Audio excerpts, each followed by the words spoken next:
Half pant वाला बरसाती मेढक का बयान अत्यंत दुखद व शर्मनाक है।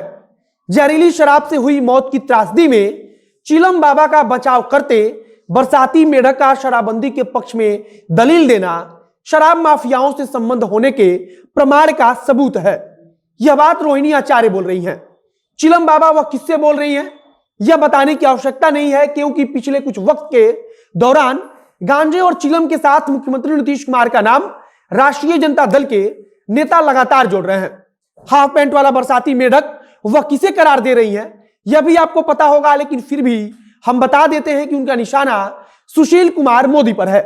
रोहिणी आचार्य कहती हैं कि सुशील मोदी का संपर्क शराब माफियाओं से है और वे इस बात का भी प्रमाण खुद दे रहे हैं, क्योंकि वे जहरीली शराब से जो मौत हो रही है उसका बचाव कर रहे हैं तथा चिलम बाबा का भी बचाव कर रहे हैं। चिलम बाबा का जब उन्होंने जिक्र किया तो पिछले कुछ समय से राष्ट्रीय जनता दल जिस प्रकार से मुख्यमंत्री नीतीश कुमार के ऊपर गांजे और चिलम के सहारे हमलावर है, उन सब की याद ताजा हो जाती है। कहने का मतलब है कि रोहिणी आचार्य भी उसी बात को अब आगे बढ़ा रही हैं। और नमस्कार, मेरा नाम है मोहित कुमार सिंह और आप देख रहे हैं हमारा विशेष कार्यक्रम एक्सप्लेनर।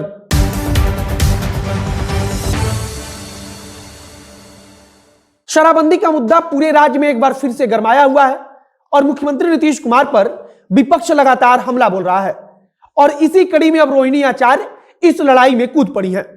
सुशील मोदी की तरफ से मुख्यमंत्री नीतीश कुमार का बचाव किया गया और बताया गया कि किस प्रकार से शराबबंदी कारगर है और क्यों सफल है, और इस बात से रोहिणी आचार्य नाराज होकर सुशील कुमार मोदी को शराब माफियाओं के साथ मिले होने वाला भी बता देती है। रोहिणी आचार्य कहती हैं कि हाफ पैंट वाला बरसाती मेढक शराबबंदी के पक्ष में दलील देकर यह सिद्ध कर रहा है कि उसकी मिली भगत शराब माफियाओं से है। वह मुख्यमंत्री नीतीश कुमार के लिए एक अमर्यादित भाषा का भी प्रयोग करती हैं और कहती हैं चिलम बाबा।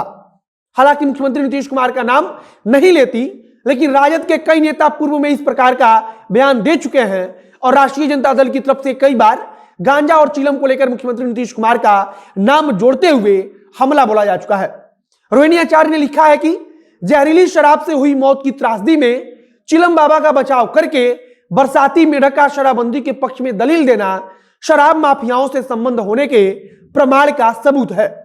इसके आगे वह लिखती है कि बरसाती मेढक में अगर इतनी हिम्मत है तो वो घोषणा करे कि कोरोना काल में एम्बुलेंस से जहरीली शराब की सप्लाई में उसका हाथ नहीं है। मतलब कि रोहिणी आचार्य पूर्व उप मुख्यमंत्री सुशील मोदी को यह चैलेंज दे रही है कि अगर उनमें हिम्मत है तो वह इस बात का ऐलान करें कि कोरोना के समय एम्बुलेंस से जो शराब की होम डिलीवरी की जा रही थी उसमें उनका हाथ नहीं है। रोहिणी आचार्य आरोप लगाती हैं कि सुशील मोदी खुद शराब की सप्लाई करवाते हैं। वह यह भी कहती हैं कि सुशील मोदी खुद इस बात का प्रमाण भी दे रहे हैं, क्योंकि वे शराबबंदी के पक्ष में हैं और चिलम बाबा का समर्थन कर रहे हैं। रोहिणी आचार्य की तरफ से एक और ट्वीट किया गया और लिखा गया कि निर्दोष लोगों की लाश के ढेर पर खड़े होकर कमीशन खोरी की चाहत में अंधा बनकर शराबबंदी कानून के पक्ष में दलील देकर हाफ पैंट वाला बरसाती मेढक आखिर किस हिम्मत की बात कर रहा है। रोहिणी आचार्य यहां भी सुशील मोदी पर ही निशाना लगा रही हैं और कह रही हैं कि कमीशन खोरी की चाहत में सुशील मोदी अंधे बन चुके हैं और इसीलिए उनका कमीशन मिलता रहे वह शराबबंदी कानून के पक्ष में लगातार दलील दे रहे हैं।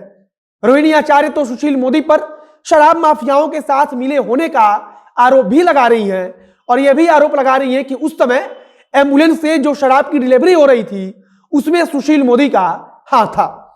वह कहती भी है कि अगर हाफ पैंट वाले बरसाती मेढक में हिम्मत है तो वह इस बात को झुठला दे। अब यहां सबसे बड़ी बात कि रोहिणी आचार्य अमर्यादित भाषाओं का भी प्रयोग कर रही हैं और बार बार मुख्यमंत्री नीतीश कुमार तथा पूर्व उप मुख्यमंत्री सुशील मोदी पर निशाना साध रही हैं।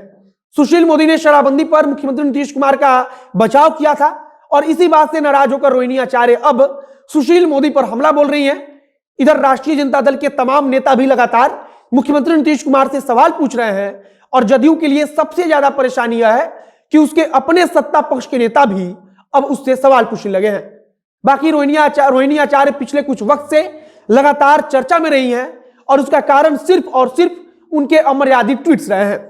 बाकी अभी तक भाजपा की तरफ से कोई जवाब नहीं दिया गया है और अगर जदयू या भाजपा की तरफ से कुछ कहा जाएगा तो उसे हम आपको बताएंगे। फिलहाल इस वीडियो को यहीं पर समाप्त करते हैं।